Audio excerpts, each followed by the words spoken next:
Shalom, bien-aimés dans le Seigneur, vous qui avez l'occasion et l'opportunité, ainsi que la grâce d'être parmi les vivants et de nous suivre sur les antennes de la RTFJ, la radio-télévision Foi, la foi en Jésus.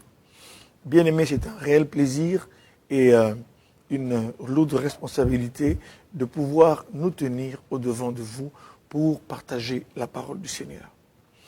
Comme vous le savez, je m'appelle Pasteur Tony Maboussi, pour ceux qui ne me connaissent pas, et je dirige le ministère La Trompette du Sanctuaire.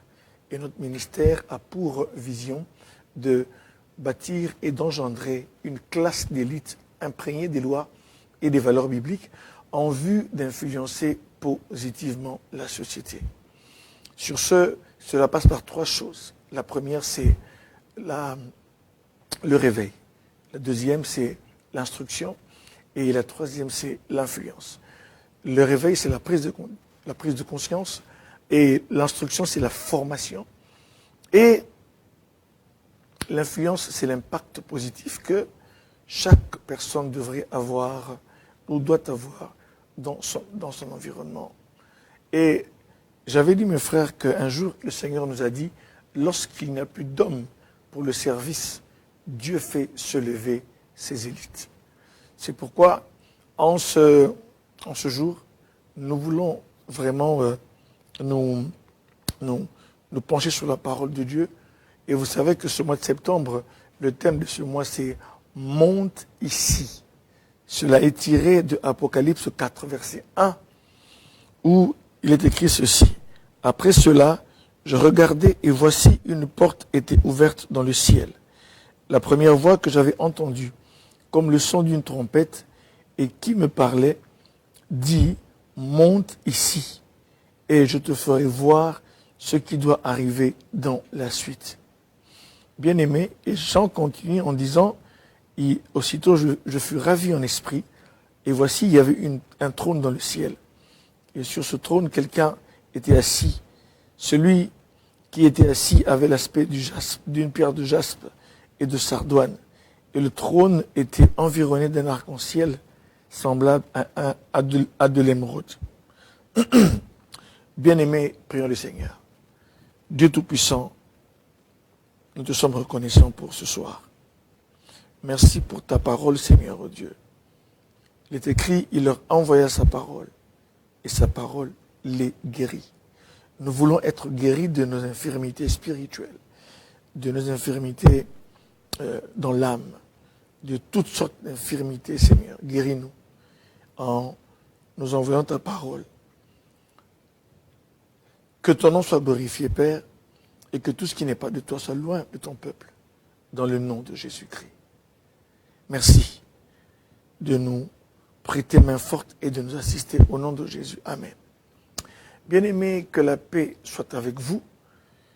Je suis le pasteur Tony Maboussi, pour ceux qui ne me connaissent pas, et nous sommes sur les antennes de la radio-télévision Foi en Jésus, dirigée et fondée et dirigée, créée et dirigée par Papa l'État Frédéric. Cette chaîne a pour but de travailler au perfectionnement des saints. Alors, bien aimé, le thème du mois, c'est « Monte ici ». Et j'avais justement, j'avais déjà avancé, parce que c'est le troisième volet aujourd'hui. Et j'avais avancé en faisant voir aux gens la définition d'abord de monter. Monter, c'est se déplacer dans un mouvement de bas en haut. C'est aussi se déplacer vers un lieu plus haut. Ok? À l'opposé du verbe descendre, il y a le verbe monter. Et quand vous montez, c'est pour atteindre une certaine hauteur. Ça va? C'est pourquoi, mes frères, j'avais dit ceci.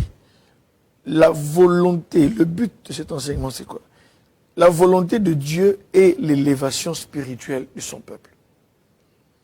La volonté de Dieu est l'élévation spirituelle de son peuple. Que son peuple arrive à aspirer à des choses un peu plus élevées. Que vous et moi puissions arriver à un moment où, après avoir vécu ceci ou cela avec le Seigneur, mais nous voulons nous élever encore.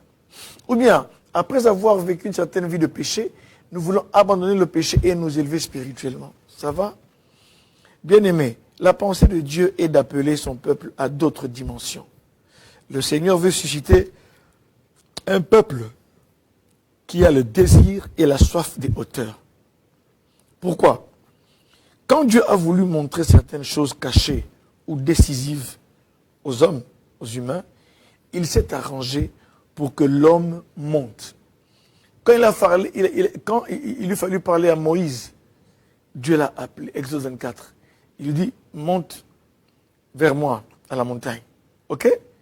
Donc Dieu s'est arrangé.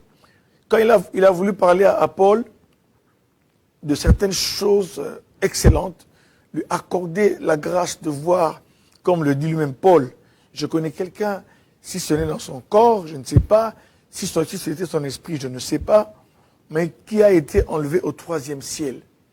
Et là, il a entendu des paroles ineffables, qu'il est interdit, qu'on ne peut pas exprimer avec le langage humain. Il a entendu certaines choses qu'il n'a pas répétées à quelqu'un. Bien-aimé, Dieu s'arrange toujours qu'on monte. Alors, j'étais arrivé au point de vous montrer l'importance, justement, de la montée. Alors, je ne pourrais pas tout dire. On a parlé d'Élie, on a parlé de Paul, de Daniel, qui est monté en prière. On a parlé d'Abraham, même d'Abraham, qui pour aller faire le sacrifice d'Isaac, Abraham devait monter, il devait aller au mont Morija. Parce que, bien aimé, il y a certains sacrifices, il y a certaines offrandes, il y a certaines prières que vous devrez faire dans un lieu élevé. Ça va? Et lui, il devait aller offrir à Dieu une offrande, mais Dieu l'invite au mont Morija. Bien aimé, c'est parce que, imaginez qu'Abraham soit en train de lier Isaac derrière la maison. Son épouse Sarah allait venir s'interposer, mais Dieu a invité Abraham à la montagne. Là, Abraham serait isolé. Il serait seul. Bien aimé dans le Seigneur.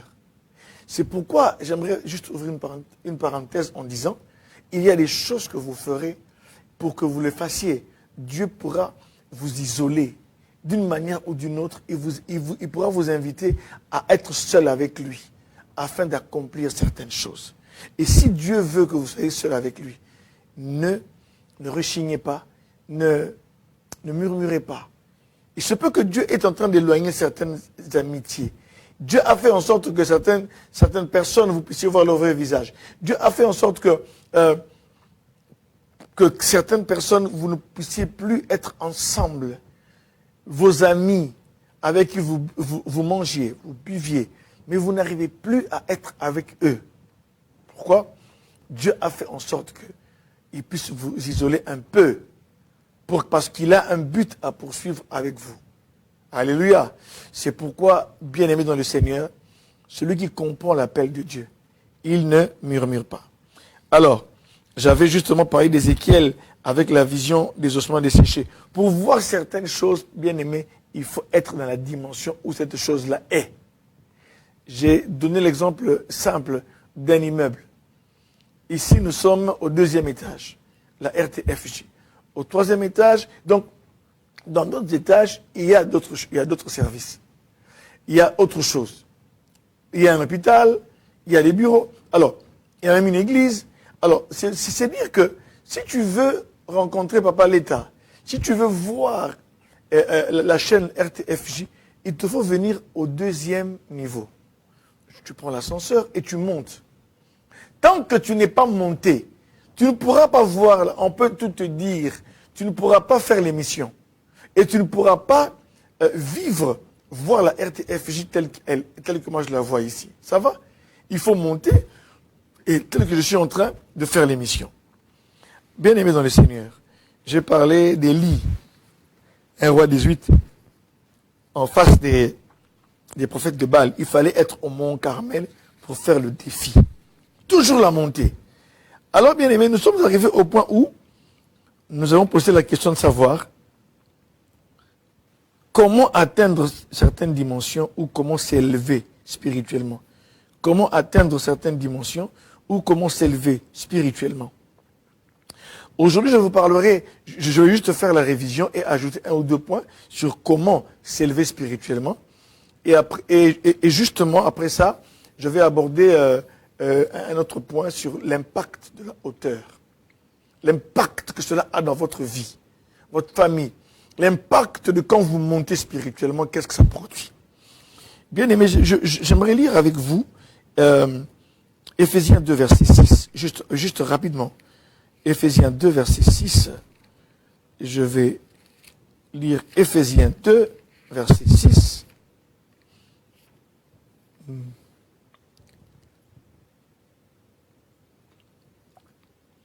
Il nous a ressuscités ensemble et nous a fait asseoir ensemble dans les lieux célestes en Jésus-Christ. Hein?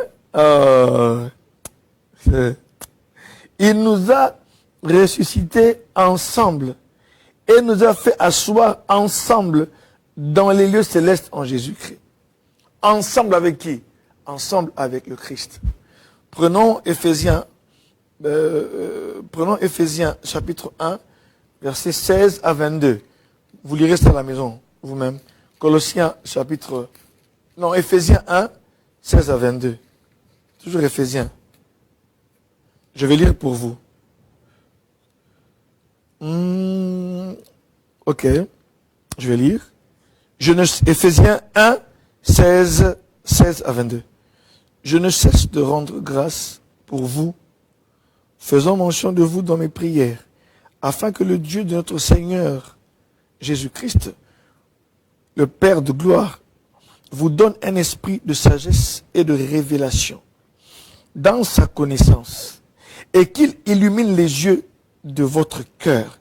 Ce verset est plein de superlatifs, c'est merveilleux. Et qu'il illumine les yeux de votre cœur pour que vous sachiez quelle est l'espérance qui s'attache à son appel. Oh, quelle est la richesse de la gloire de son héritage. Donc il y a un héritage qui a une gloire et cette gloire a une richesse. Quelle est la richesse oh mon Dieu. Quelle est la richesse de la gloire de son héritage qu'il réserve aux saints? Et quelle est envers nous qui croyons l'infinie grandeur de sa puissance se manifestant avec efficacité par la vertu de sa force. Il a maintenant le verset 20 que j'aime tant. On parle de la vertu de la force de Dieu. Et cette force, maintenant, Dieu l'a démontrée où? On dit, verset 20, il l'a déployé en Christ, en le ressuscitant des morts. C'est-à-dire que le fait que le Christ soit ressuscité, c'était le déploiement de la force. Bien aimé, quand une armée fait, vous savez ce qu'on appelle les exercices conjoints. Les forces de l'OTAN sont en train de faire des exercices. La Chine parfois fait des exercices en mer de Chine. Et ces derniers jours, il y a la Russie et la Biélorussie qui se font des exercices conjoints. 100 000 militaires, selon les chiffres annoncés. Donc ils font des exercices, ils s'exercent, peut-être en cas de guerre. C'est comme ça sert à ça les exercices. C'est les gens sont en train de voir qu'est-ce qu'ils peuvent faire, comment ils peuvent se coordonner. Ce sont des exercices. Ok? Maintenant ici, on dit que Dieu a déployé sa force. Pas par des armes, mais il a déployé sa force par la résurrection de Christ. 3 jours après, il est revenu à la vie. On dit il l'a déployé en Christ en le ressuscitant des morts et en le faisant asseoir à sa droite dans les lieux célestes, au-dessus de toute domination, alléluia, de toute autorité, alléluia, de toute puissance, de toute dignité et de tout nom. Ensuite, les puissances, les dominations, autorité, dignité, ce sont des esprits célestes. Ok? Dieu a placé Jésus au-dessus de toutes les principautés, de toute domination, qu'elle soit du bon côté ou qu'elle soit aussi les dominations du mauvais côté, c'est-à-dire du diable. Christ est au-dessus de toutes ces dominations-là. Et on ajoute encore, et de tout nom qui se peut nommer, non seulement dans le siècle présent, mais encore dans le siècle à venir. Donc déjà, Dieu avait prévu que même quand il y aurait des sorciers qui viendront de votre village en 2025, Christ est au-dessus de lui. S'il porte seulement un nom, s'il n'a pas de nom, là c'est compliqué. Mais comme s'il a un nom, ok, même la maladie là, si elle a un nom, c'est pourquoi quand les médecins découvrent que parfois une maladie, ils nomment la maladie. Au moins, si ça porte un nom, ce nom va fléchir au devant du nom de Jésus-Christ. Alléluia. Au nom de Jésus, tout genou fléchit dans les cieux, sur la terre et sur la terre. Et toute langue confesse qu'il est Seigneur à la gloire de Dieu le Père. Philippiens 2. Ok, ça c'est Philippiens 2. Maintenant ici, dans Éphésiens 1, il dit, non seulement dans les siècles présents, mais aussi dans les siècles à venir. Il a tout mis sous ses pieds. Et il l'a donné pour chef suprême à l'Église qui est son corps, la plénitude de celui qui remplit tout en tous. Donc il l'a déployé en Christ en le faisant asseoir à sa droite dans les lieux célestes. Oh! J'ai toujours dit que la droite, ça veut dire la place de pouvoir. Ça va? Bien aimé. Maintenant, on avait relevé quelques points. Comment on peut atteindre certaines dimensions? Bien aimé, même si Dieu vous révèle que je te bénis, même si Dieu te révèle que voilà ce qui va se passer avec toi dans X temps, en quelques années, il t'a montré ça. Et il faut aller déclencher ces choses-là par la prière, par la confession, vous comprenez, par les déclarations. C'est pourquoi le fait que Dieu parle, c'est un premier pas. Élie, dans 1 roi 18, a dit, il se fait un bruit qui annonce la pluie. Il a dit à Akab, toi vas-y. C'est pas tes histoires, ça. Ça, c'est pas les histoires du roi. Ça, c'est les histoires du prophète Élie. Ah. Et il dit, lui, il est monté à la montagne. Ah, bien aimé, bien aimé, bien aimé. Il a compris que pour que la pluie recommence à tomber, après 3 ans et demi de sécheresse, il fallait monter à la montagne. Et là, Élie prie une première fois, il envoie son serviteur aller voir, il dit, il n'y a rien. Il l'envoie, et puis après la 7e fois, il prie. Jusqu'à la 7e fois, quand il prie, le serviteur va voir, il va voir. Et il va voir, il dit, je vois du côté de la mer, un petit nuage qui a la forme d'une paume de main, comme ça. Et il dit, voilà, c'est bon. Va dire à Akab de se préparer parce que, et en peu de temps, le ciel s'est obscurci. Et la paume de main là, ce petit nuage là que toi tu négliges, ok? Ça a mis fin à 3 ans et demi de sécheresse. Parenthèse, le frère que tu négliges là, il peut mettre fin à 10 ans de célibat dans votre famille. Ok? La soeur que tu négliges là, elle peut, par ses conseils, te mener loin, bien-aimé. C'est pourquoi il ne faut pas négliger le début des faibles commencements. C'était une paume de main.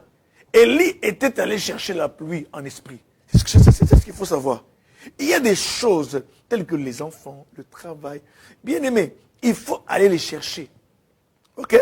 Il faut bien aimer le faire.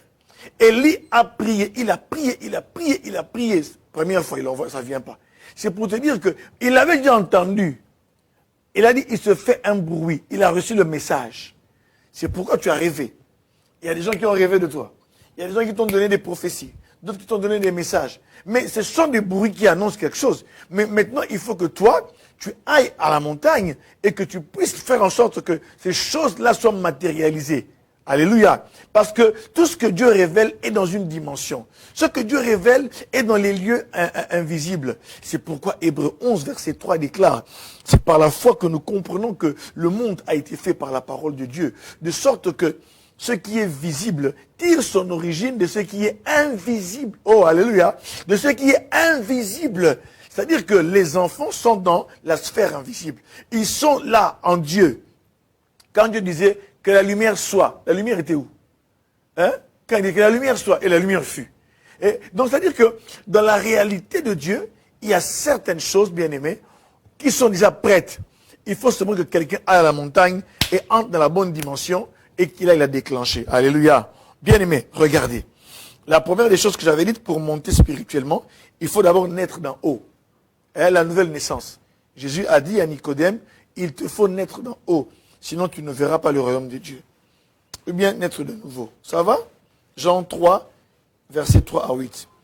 Deuxième chose qui peut te faire monter spirituellement, la prière et le jeûne. Bien aimé, il y a beaucoup, hein, mais je me suis limité à quelques exemples. La prière et le jeûne. Ok? Élie a prié 7 fois. Daniel a prié 21 jours. Ça va?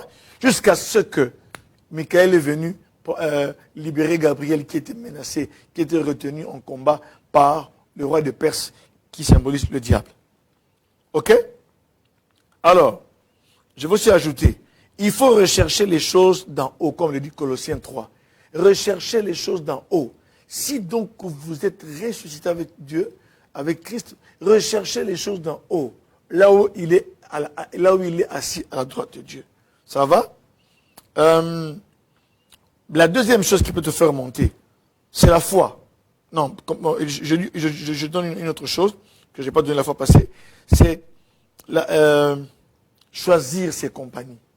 Choisir sa compagnie. 1 Corinthiens 15, 33 si je ne me trompe pas, dit que les mauvaises compagnies corrompent les bonnes mœurs.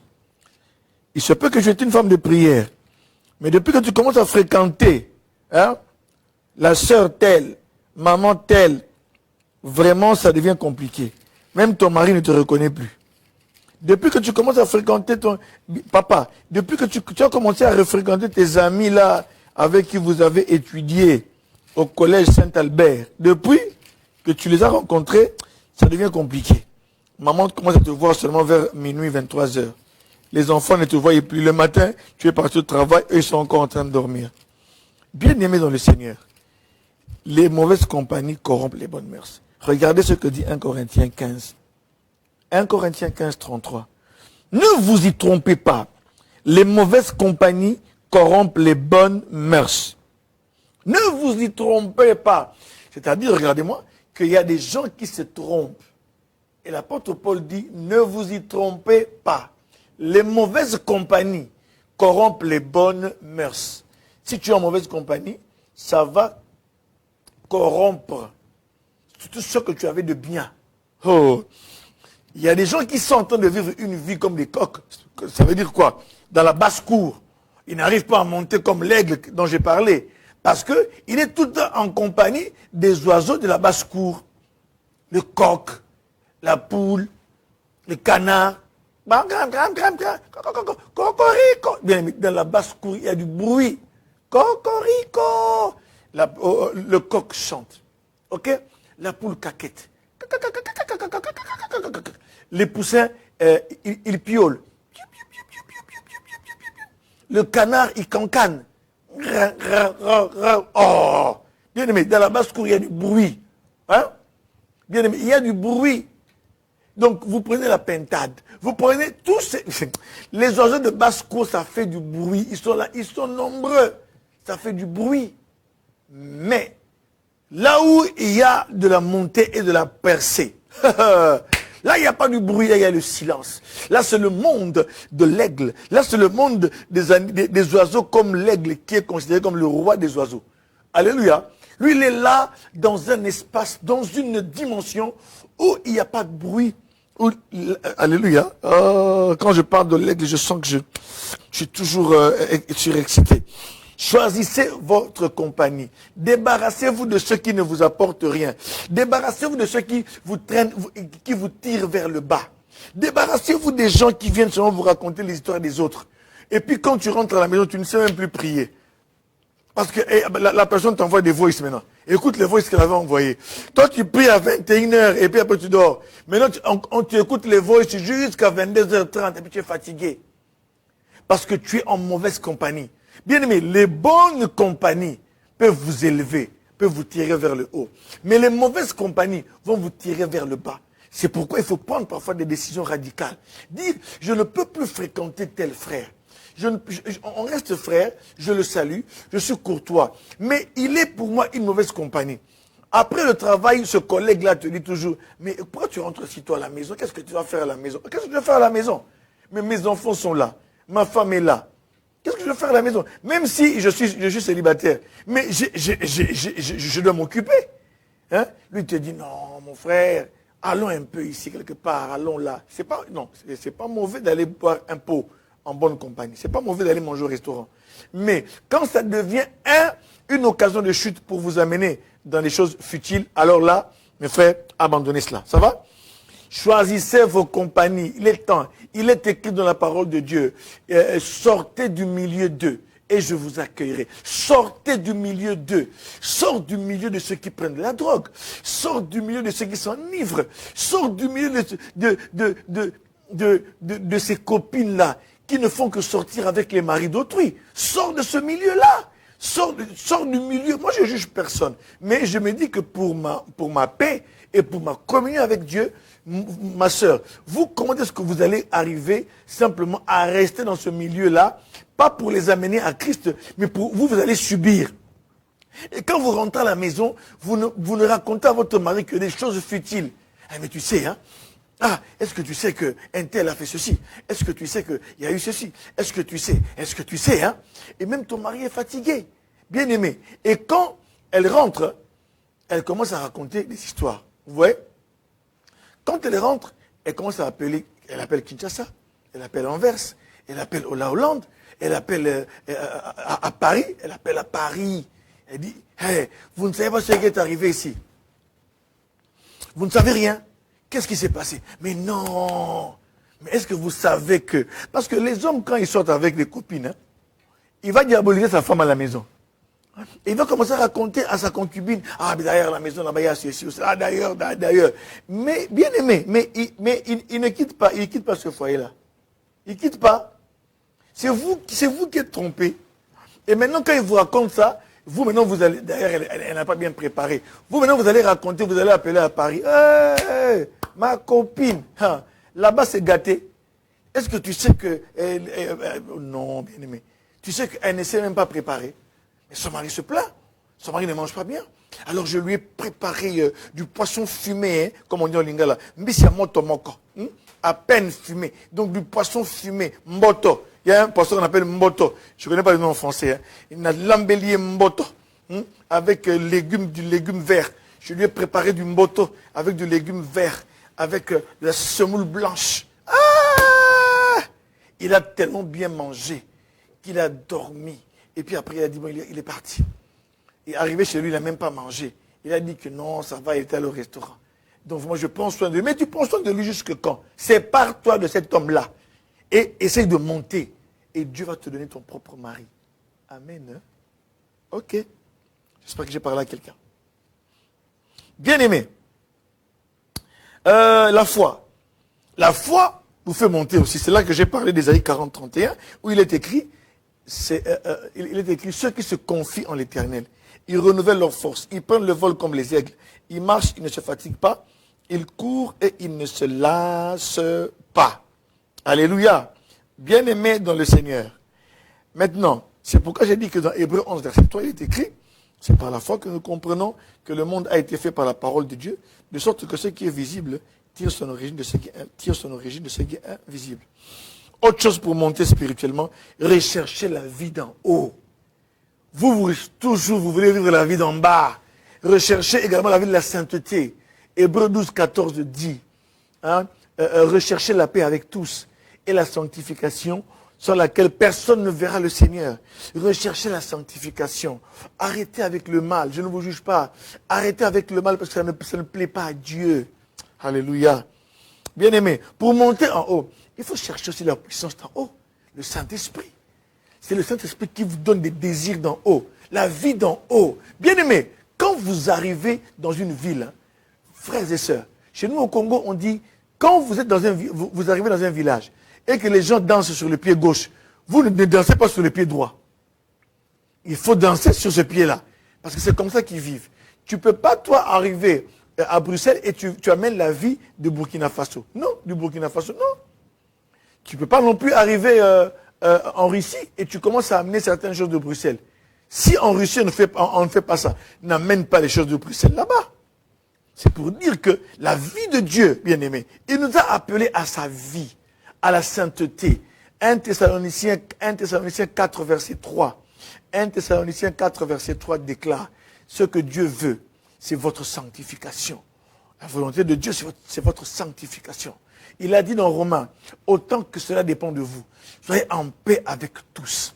Mais vous avez des ennemis partout, à Anvers, vous avez là-bas à Ostende. Donc, partout, vous avez des ennemis. Ici, dans toutes les communes de Bruxelles, vous avez des ennemis. Vous avez des ennemis même en Afrique du Sud. Vous avez des ennemis partout. Partout, vous avez des ennemis. Ah non, moi, même pas. Mon nom, mais il est écrit autant que cela dépend de vous. Soyez en paix avec tous. Si ça dépend de vous, soyez en paix. Si ça ne dépend plus de vous, là, c'est Dieu qui voit. Mais tant que ça dépend de vous, si vous pouvez demander pardon, demandez pardon. Si vous pouvez aller vous réconcilier, faites-le. Parce qu'il est écrit, autant que cela dépend de vous, soyez en paix avec tous. Alléluia. Bien-aimés, la puissance d'en haut. Le Saint-Esprit, c'est lui qui nous donne les informations du ciel. Il est écrit dans 1 Corinthiens 2 que qui connaît les choses de l'homme, si ce n'est l'esprit de l'homme, et qui connaît les choses de Dieu, si ce n'est l'esprit de Dieu. Et car l'esprit sonde tout, même les profondeurs de Dieu. On dit quoi? Nous sommes assis, notre vie est cachée avec Christ en Dieu, dans les lieux célestes. Mais nous, vous vivez quelle vie? Vous vivez la vie terrestre seulement. On ne croirait pas que vous êtes frère ou sœur quand on écoute votre langage. L'apôtre Paul a dit que de votre bouche ne sortent pas des choses insensées, des choses bizarres, malséantes. Mais quand la maman l'a pris à l'église, non, vous dites que non, le Seigneur doit l'avoir coté aujourd'hui 9,5 sur 10. Mais lorsqu'elle se retrouve là au marché, lorsqu'elle se retrouve au travail, lorsqu'elle se retrouve en famille, ce qui sort de sa bouche ne correspond pas à tout ce qu'elle fait à l'église. Bien aimé dans le Seigneur. C'est pourquoi beaucoup de choses se tiennent loin de nous. Bien aimé, rentrons. Arrêtons de faire des grimaces. Arrêtons de faire tout ce qui ne... Non, lisons la parole de Dieu et appliquons-la. Si on l'applique, nous serons réellement le sel de la terre et la lumière du monde. Bien aimé. Maintenant, j'aimerais parler de l'impact de la hauteur.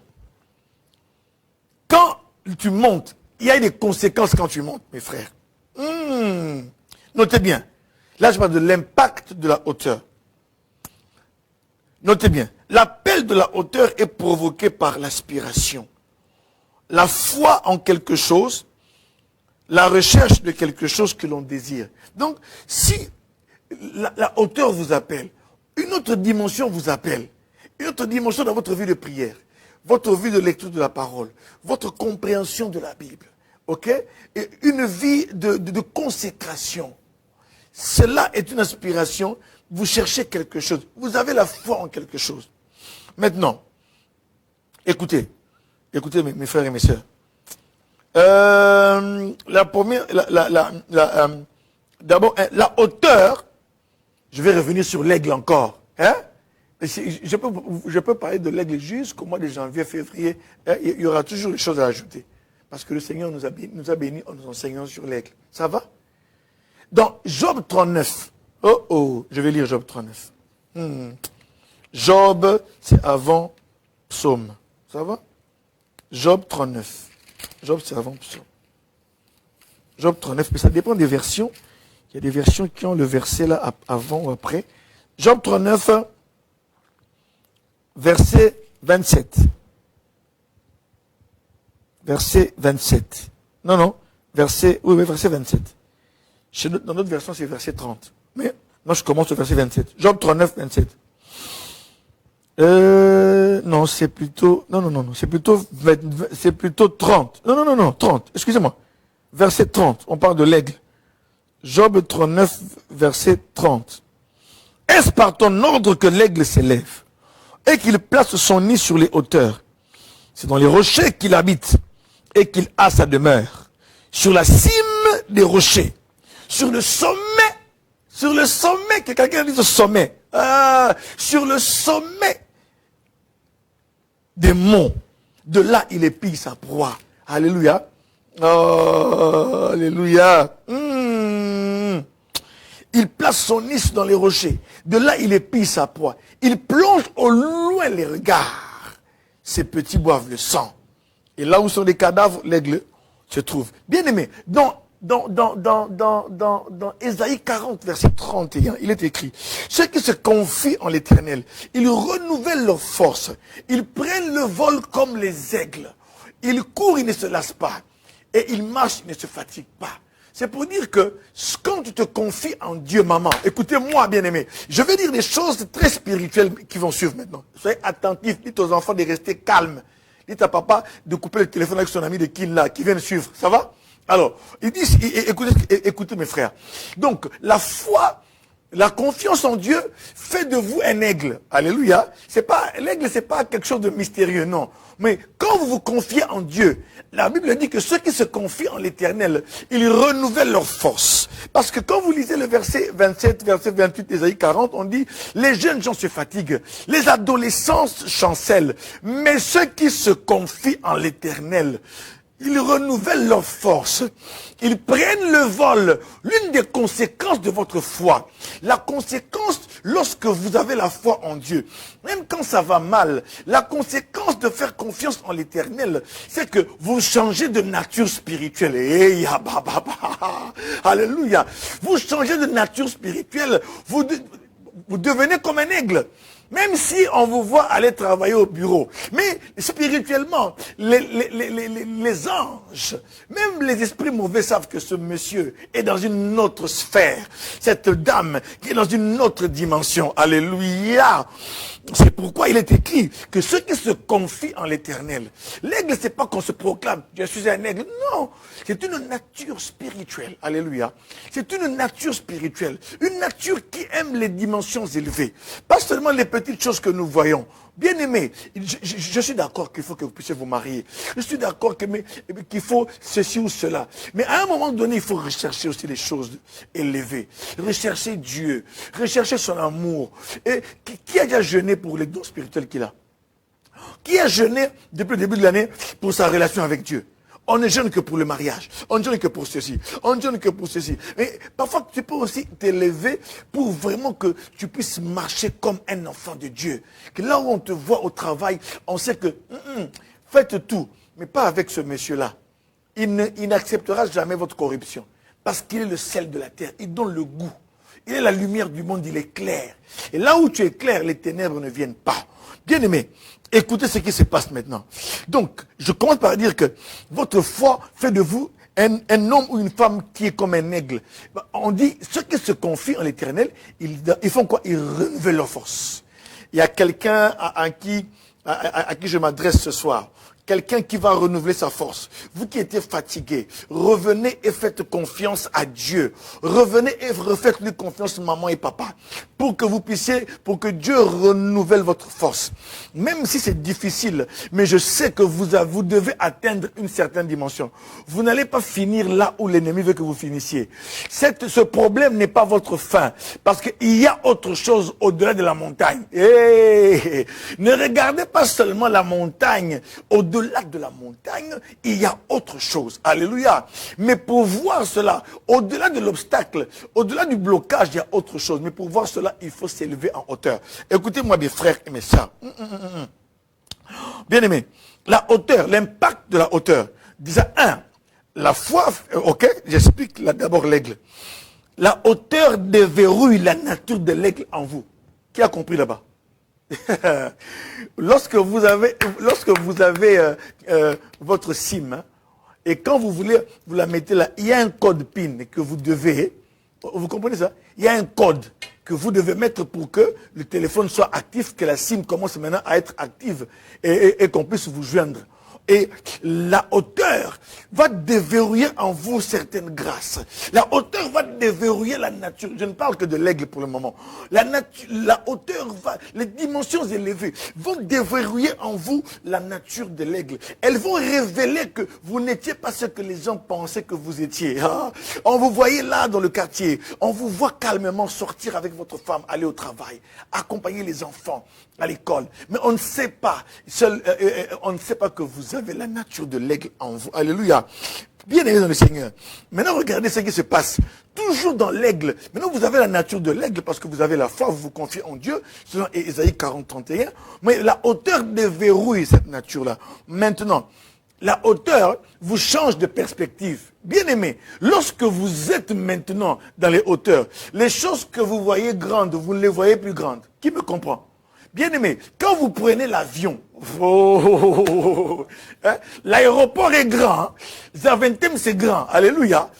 Prenez même Charles de Gaulle ou Roissy Charles de Gaulle, même Heathrow à Londres, prenez tous les aéroports. Lorsque vous êtes là, vous voyez c'est grand, il y a des gates là-bas, tout ceci, il y a des portes, des sorties.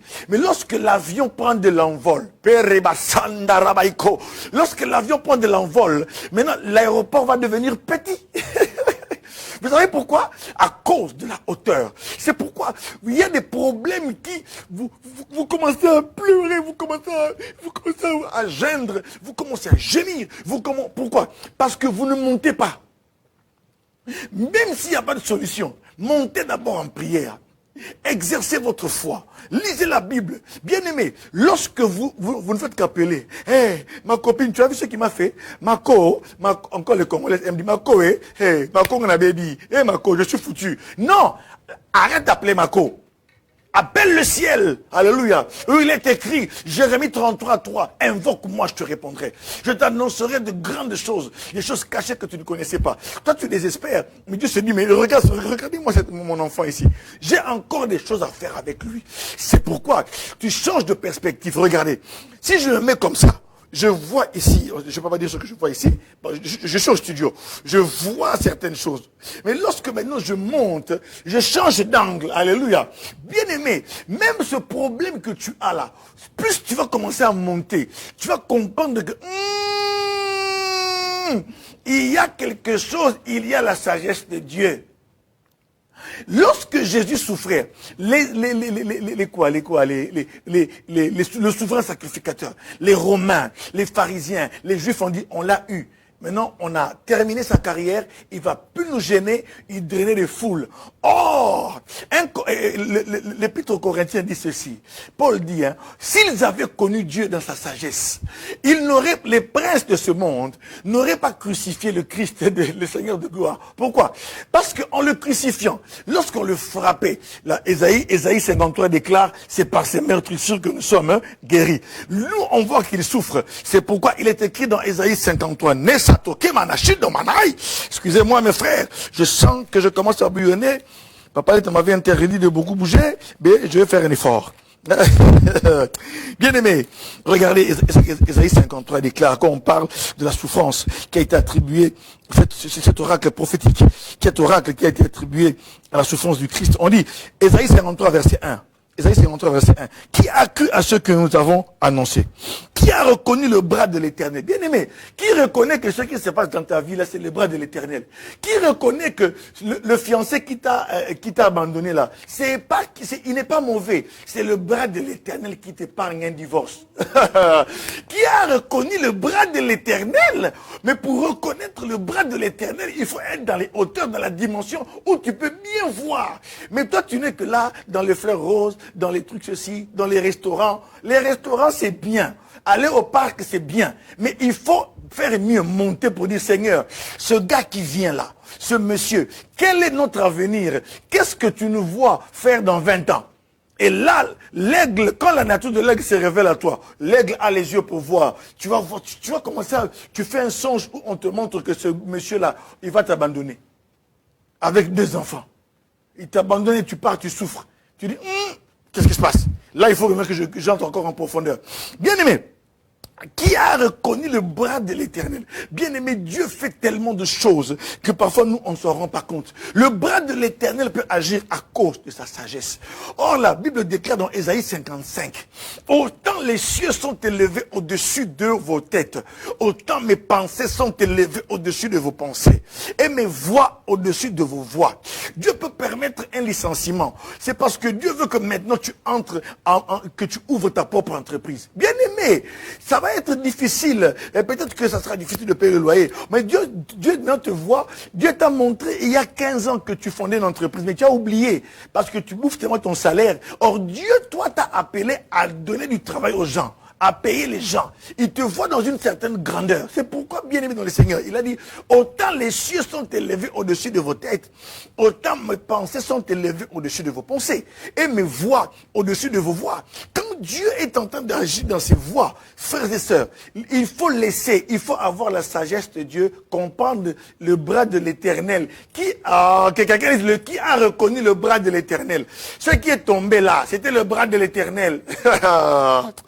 Ce que tu as manqué là, c'était le bras de l'Éternel. Bien aimé, bien aimé, bien aimé. C'est pourquoi, comme les pensées de Dieu sont élevées, il faut la nature de l'aigle pour aller capturer ces pensées-là. Oh! Si tu restes dans la basse-cour avec les coqs qui font cocorico, qui chantent, si tu restes avec les poules qui caquettent, si tu restes avec les poussins, avec les hirondelles, si tu restes avec elles, ça sera compliqué, bien aimé. Il te faudra monter pour capter et capturer la vraie vision de Dieu pour ta vie et pour ta famille. C'est pourquoi, écoutez le verset 2, il s'est élevé devant lui comme une faible plante. On parle de serviteur souffrant, comme un rejeton qui sort d'une terre desséchée. Il n'avait ni beauté ni éclat pour attirer nos regards, et son aspect n'avait rien pour nous plaire.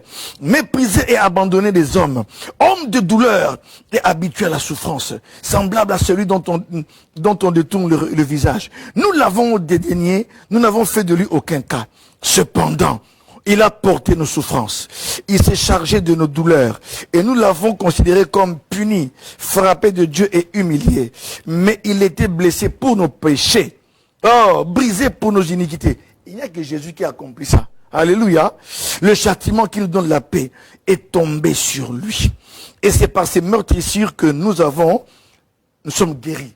Bien aimés, quand on frappait Jésus, paf, hein, paf, paf, il y a des maladies qui disent, mais oh, c'est foutu, maintenant par ces meurtrissures nous sommes guéris. Quand ils viennent le mettre à la croix là, sur le bois, il accomplit la parole qui dit, maudit soit quiconque est pendu au bois.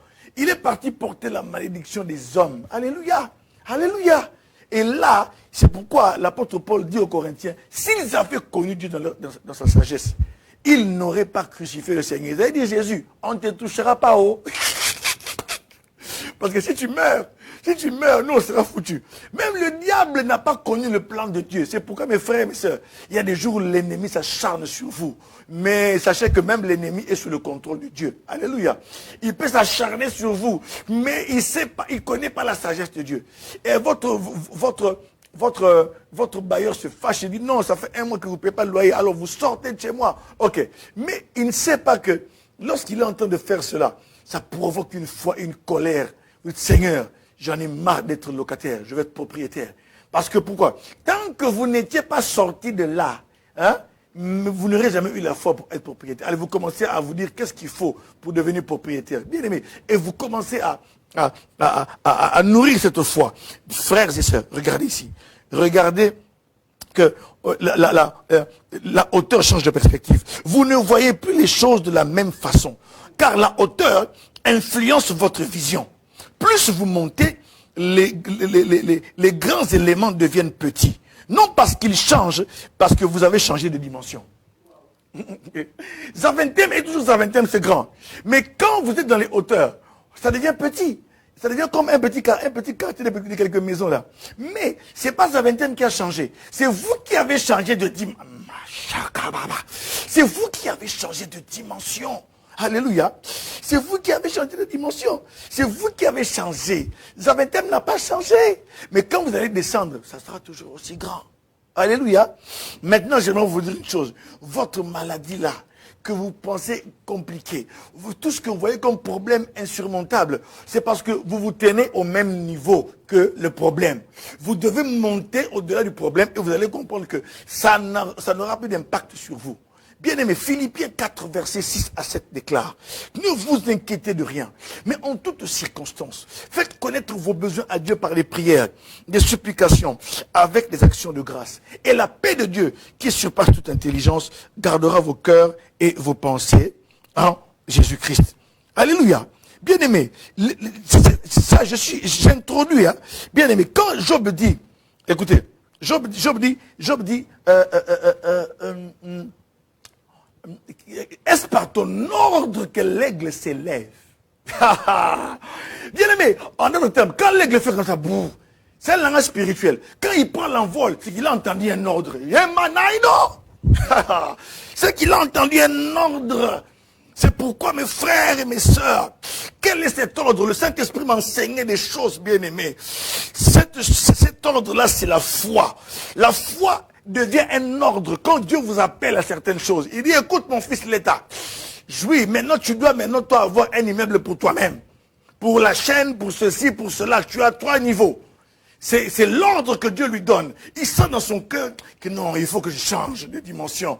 Il sent ça. Mais pour que ça s'accomplisse, Dieu lui montre certaines choses. Mais pour que ça s'accomplisse, il monte en prière. Alléluia. Il commence à demander cela. Dieu crée la foi en vous. Bien aimé, il y a des choses pour lesquelles Dieu va créer la foi en vous parce qu'il veut vous voir dans cette dimension-là, évoluer dans cette dimension-là. L'ordre là, c'est la foi. La foi devient donc une injonction inscrite dans son ADN. Alléluia. La foi devient une injonction. La foi devient une injonction inscrite dans l'ADN. Pour l'aigle, la foi est un pour... C'est que l'Esprit m'a enseigné. Pour l'aigle, la foi est un programme. Alléluia. C'est un programme divin. Un calendrier du ciel, un calendrier céleste qui lui est imposé par le Créateur. Bien aimé, il y a des femmes que vous voyez là, elles se disent non, moi et mon mari, on va arriver à ce point-là. Elle a un don de foi. On fera ceci, mon mari et moi. Il y a des hommes que vous voyez là, des enfants, ils disent non, on va arriver à ce point-là. Vous dites, ça se fera comment? Il dit, non, attends. Et vous revenez 5 ans, 6 ans, 10 ans après. Vous voyez que ce qu'elle avait dit, elle a déjà accompli 8. Il en reste que 2 pour arriver à 10. Parce que la foi devient un programme. Vous avez seulement de programme. Après le boulot, vous allez boire à la terrasse. C'est ça votre programme. Après là-bas, vous allez voir votre copine pour faire l'impudicité ou l'adultère. Après là-bas, vous allez voir vos amis là parce que vous allez bien s'habiller. Après, c'est pas mauvais de bien s'habiller. Hein. Mais si ce n'est que pour ça, alors on est malheureux. Ok? Allez, après, il faudra que j'aille à un concert là parce que. Mais c'est ça votre programme. Mais vous n'avez pas le programme de Dieu. Qui a un programme de Dieu pour dire tout l'argent que je reçois, alléluia, ce que je reçois comme bénédiction. Mais Dieu a aussi un programme dans ça. Est-ce que vous payez votre dîme? Hein? Est-ce que vous faites des actions de grâce? Est-ce que vous aidez? Dieu vous a béni parce qu'il veut que les orphelins soient bénis. Il veut que vous puissiez parrainer un orphelin. Vous puissiez lui payer les cours. L'argent que vous donnez à la copine là pour aller qu'elle paye des sacs chers. Parrainer un orphelin. C'est ça le programme de Dieu. Comme dit Jacques, la vraie religion, c'est de visiter les veuves et les orphelins. Alléluia. Bien-aimé dans le Seigneur. Cet ordre-là dont parle Job, cet ordre est un appel que Dieu lui a adressé dans les moments précis et que seul l'aigle peut entendre. Bien-aimé. On peut se promener, moi et papa était comme ça. Mais il n'est plus avec nous ici. Lui, il est en train de voir des choses. Hein? C'est un exemple. Hein? On peut être des amis. Vous pouvez être des amis avec quelqu'un. Mais à un moment donné, vous sentez que vous n'avez plus les mêmes aspirations. Lui, il pense seulement à aller boire. Mais l'autre pense à construire. L'autre pense à multiplier. L'autre pense à acheter. L'autre pense à acquérir. L'autre pense à s'élever. L'autre pense à se former. Mais pendant que toi, tu rêves encore. Lui, il pense à travailler pour faire ceci et cela, pour faire en sorte qu'il paye à ses enfants les bonnes écoles. Et parce qu'il s'est dit, je dois leur laisser un héritage. L'éducation. Leur laisser aussi quelque chose. Alléluia. Pendant que vous, quand vous allez mourir, ça sera compliqué. On ne sait même pas où est-ce qu'on va faire le deuil. Hein? On ne sait même pas où on va faire le deuil de vous là. De vous, monsieur tel ou je ne sais pas qui. Ok? Ok? Et cet ordre est un appel. Bien, mais la foi devient alors un appel. Que Dieu t'adresse. On te dit, Tony, monte ici.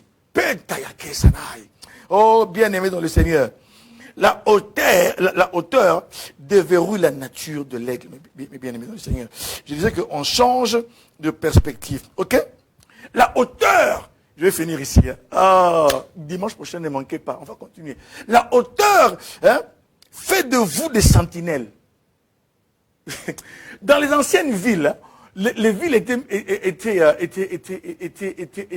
entourées par les murailles. Et sur les murailles, il y avait des postes de garde où les sentinelles regardaient. Les sentinelles n'étaient jamais en bas. Les sentinelles étaient toujours en haut. Pourquoi? Parce que si tu es en bas et que l'ennemi arrive, tu ne pourras pas sonner l'alerte. Parce que déjà, il va vous tuer et il va entrer. il va vous maîtriser. Donc vous serez maîtrisable. Ça va? Et vous... vous serez maîtrisable et ils vont entrer dans la ville et ils vont accomplir leur dessein funeste. Mais lorsque vous êtes en haut, déjà quand ils sont déjà à 2 kilomètres, vous savez le voir et vous savez sonner la trompette pour dire papa, papa, papa, papa, papa. Je vois des gens qui arrivent là-bas. L'armée se prépare à recevoir les ennemis. My God! C'est pourquoi vous êtes toujours surpris dans votre maison. Pourquoi? Parce que papa et maman, vous êtes des grands dormeurs. Alléluia. Papa ne s'occupe même pas de son rôle de chef de famille, comme Josué a dit dans Josué 24, 15. Moi et ma maison, nous servirons l'Éternel. Bien-aimé dans le Seigneur. L'heure est arrivée où tu dois monter. Vous savez comment j'ai appelé ça? Le Saint-Esprit appelle ça le code de l'aigle. Le code, c'est non seulement pour déverrouiller, mais le code, c'est aussi une charte. Le code, c'est aussi une façon de se comporter. Hein? Il y a des commandements. Bien aimé, l'aigle n'obéit pas à n'importe quoi. L'aigle est seul, il aime la solitude. Alléluia. Alléluia. Ça ne le gêne pas. Frères et sœurs, moi, tant que je suis bien, si je ne veux pas faire des choses utiles, je sors pour des choses utiles, je peux rester là. Parce que j'ai compris c'est quoi. J'ai fait de l'aigle une philosophie de vie. Alléluia. La hauteur fait de vous des sentinelles. C'est pourquoi les papas qui prient bien, qui sont dans les dimensions élevées, ils savent voir que... il dit à sa femme, attention. Il dit, maman Belinda, attention. Il dit papa il a dit à sa femme, maman Belinda, attention, je suis en train de voir que dans une année, il y a un problème sur cet enfant ici. Pourquoi? Parce que dans les hauteurs, tu deviens une sentinelle pour ta famille. Alléluia. Tu deviens une sentinelle. C'est pourquoi dans Isaïe on dit, sentinelle, sentinelle, que dis-tu de la nuit? Ce sont les sentinelles qui peuvent voir loin. Ce n'est pas les gens normaux. C'est pourquoi il est temps que tu te lèves. Bien-aimé, le Seigneur nous a instruit une fois avec des frères et avec qui on a évolué dans les choses de la foi. Dans chaque famille, il y a une sentinelle. Alléluia. Il y a quelqu'un que Dieu a mandaté pour veiller sur la famille. Il y a des hommes et des femmes que Dieu a mandatés pour être les sentinelles de la nation. Mais ces gens doivent être dans les dimensions. Pourquoi? Pour regarder au loin. C'est pourquoi la Bible dit, est-ce par ton ordre que l'aigle s'élève et qu'il place son nid dans les rochers, sur les hauteurs, au sommet des monts? On dit quoi? Il plonge au loin ses regards. Là, c'est le rôle de la sentinelle. Il surveille et il regarde qu'est-ce qui se passe. Les gens entrent dans ta maison comme ça. Ils entrent la nuit, le jour. Tu ne vois rien. Et les enfants, on emporte l'enfant comme ça. Hein? Mais quand le papa est alerté, il se voit. J'ai un jour dit à un couple, ces enfants ne savent pas prier. Ils ont 3 ans, 4 ans. Hein? Ils ne savent pas prier. Ils vont être sauvés par vos prières. Vous voulez seulement que, pasteur, ma vie... Non. Vous devez assumer vos responsabilités. On s'arrête là. Rendez-vous le dimanche prochain. On continue l'impact de la hauteur. Ça va? Bien aimé, que Dieu vous bénisse. Aujourd'hui, je vais prier pour que Dieu nous donne et nous communique la nature de l'aigle. Mais avant ça, j'aimerais demander à quelqu'un, si tu veux recevoir le Seigneur Jésus comme Seigneur et Sauveur, fais avec moi cette prière. Tu penses que tu mènes ta vie toi-même, mais aujourd'hui tu veux donner ta vie à Christ. Fais cette prière avec moi. Seigneur Jésus, j'ai entendu ta parole. Et aujourd'hui, je reconnais que je suis un pécheur. Et je m'abandonne entre tes mains. Je m'abandonne entre tes mains. Et je te demande pardon pour tous mes péchés. Aujourd'hui, je te reçois comme mon Seigneur et mon Sauveur personnel. Dirige ma vie. Merci parce qu'à la croix, tu es mort pour moi. Merci parce qu'aujourd'hui, mon nom est inscrit dans le livre, dans ton livre de vie.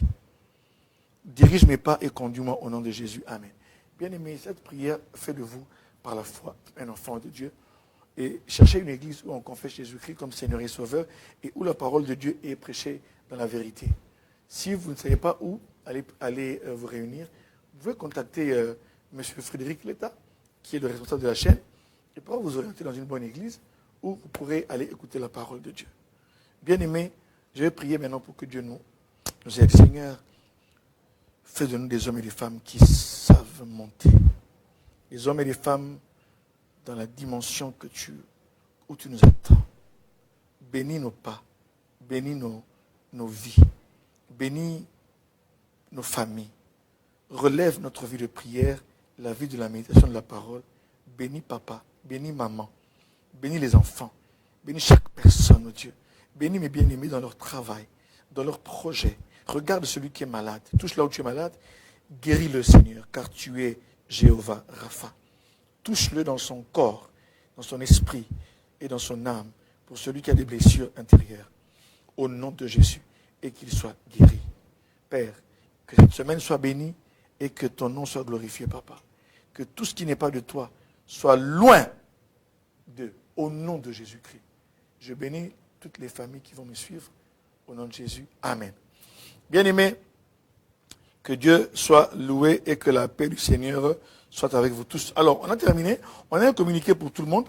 En tout cas, abonnez-vous à la RTFJ. Suivez-nous aussi sur YouTube. RTFJ TV. RTFJ TV sur YouTube. Vous vous abonnez et vous activez la cloche. À chaque fois qu'on publie quelque chose là-bas, vous allez voir beaucoup de programmes. Il n'y a pas que le camp des élites. Il y a aussi d'autres programmes comme la parole vivante que vous pourrez suivre sur YouTube et d'autres programmes aussi. Ça va? Donc, abonnez-vous à la RTFJ et recommandez-la aussi à vos bien-aimés. Ça va? J'aimerais bien aimer aussi, avant de pouvoir vraiment... quand je vous bénis là, je vous bénis de tout mon cœur. J'aimerais dire ce que j'ai dit la fois passée. Je vous avais parlé. J'ai dit à tous les bien-aimés qui aimeraient accompagner, ou moi je préfère le mot accompagner, ou soutenir ce que nous faisons. La télé, c'est le temps et c'est aussi des moyens financiers.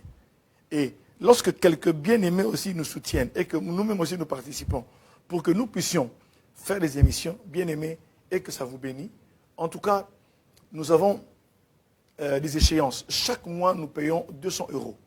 Nous devons payer 200 € pour faire le programme. OK? Et j'aimerais demander à des bien-aimés, en tout cas, que le Seigneur vous aide pour vous dire que oui, si mensuellement vous pourrez accompagner à la hauteur de vos moyens, contactez-nous inbox. Ça va? Écrivez-moi sur mon Facebook privé, Pasteur Tony Mamboussi. Écrivez-moi sur Messenger, je vous répondrai. Ou bien alors, si vous pouvez envoyer, n'appelez pas. Le numéro qui est là, vous mettez seulement, vous écrivez un SMS. Ça va? Et je vous répondrai. Ou encore, vous contactez Papa Leta, qui est le directeur de la chaîne. Il se fera un plaisir de pouvoir recevoir votre accompagnement. Donc, nous avons besoin, dès ce moment, d'un accompagnement financier parce que nous voulons faire beaucoup de choses, des programmes avec la chaîne. Ça va? Que Dieu vous bénisse pour cela. Et nous attendons votre réaction. J'aimerais bénir la famille Leta, la famille Ndoulo, Frédéric, le papa Leta, avec maman Belinda. J'ai une grande joie, je ne sais pas pourquoi. Je pense que l'histoire de l'aide, là, ça m'a... Et maman Belinda, son épouse, et aussi notre sœur Milka. Que Dieu vous bénisse abondamment, la famille de papa Leta. Que le Seigneur se souvienne de vous pour ce média. Et j'aimerais en deuxième lieu bénir bien sûr mon épouse Amina Tampiri. Oui, la seule, la vraie et l'unique. Ça va? Papa aime ça quand je parle comme ça. À Bruxelles, je bénis le papa trop jeune Sambou et sa famille. Je bénis maman la gloire, une grande auditrice, téléspectatrice. Maman la gloire, que le Seigneur vous voie là où vous êtes et qu'il vous bénisse, vous et votre maison. Le frère Virgile Bayende à Wavre, que Dieu te bénisse et ta maison. Maman Pétronelle Lufungula à Anvers, que Dieu vous bénisse abondamment. Et en Autriche, il y a papa José Kongolo et son épouse Maman Maïmi Alombo, je vous bénis. Maman Mamie et maître, je vous bénis. Je bénis à Londres, Maman Dorcas et Maman La Fleur. Alléluia. Oh, ils sont mes gens, ils sont toujours dans mon cœur. Maman Dorcas, Maman La Fleur, au Cameroun, Pasteur Paul, Maman Blandine. Donc, ce sont mes gens là que je cite là. Les bien-aimés de Dieu. Alléluia. Je suis content de les bénir. Je bénis à Kinshasa, Maman Betty Bamba, le frère Béa Kazati. Je bénis le frère Louison et Maman Angèle Sassa. Je bénis Patrick et Leslie Katendi. Je bénis Maman Nénette. En Hollande, je bénis Maman Annie da Silva et Papa Jules. Je bénis l'ancien Jean-Louis. Toujours quand je parle de l'ancien, je mets toujours un point. Ancien Jean-Louis, vraiment, un monsieur très bien. Que Dieu vous bénisse. Un jour, s'il est à Bruxelles, on pourra peut-être faire une émission avec lui. Et toutes les personnes qui nous suivent aussi en Hollande, nous vous bénissons. Et nous voulons aussi, j'aimerais vraiment faire mention spéciale, très spéciale. Elle-même, elle se reconnaîtra. Maman Eliane Luamba. Que Dieu vous bénisse, maman. Hein? Qu'il vous bénisse, Nzamba Monayo, maman. Et que Abba qui s'est belé. Alléluia. En Tunisie, le chef Serge Mabouaka, que Dieu te bénisse. Aux États-Unis, je bénis Pasteur Tanya Madimba, maman Philomène Damba, Papa Jean-Bruno Nzei, Bishop Kabamba et maman Chantal, maman Lolita, l'épouse de Pasteur Jean-Bruno. Je bénis Patrick Kitsumba, mon cher ami. En Afrique du Sud, nous bénissons l'apôtre Jean-Jacques et maman Irène. À Kinshasa, je n'aimerais pas oublier le frère Yannick Kakea. Que Dieu vous bénisse abondamment. Shalom.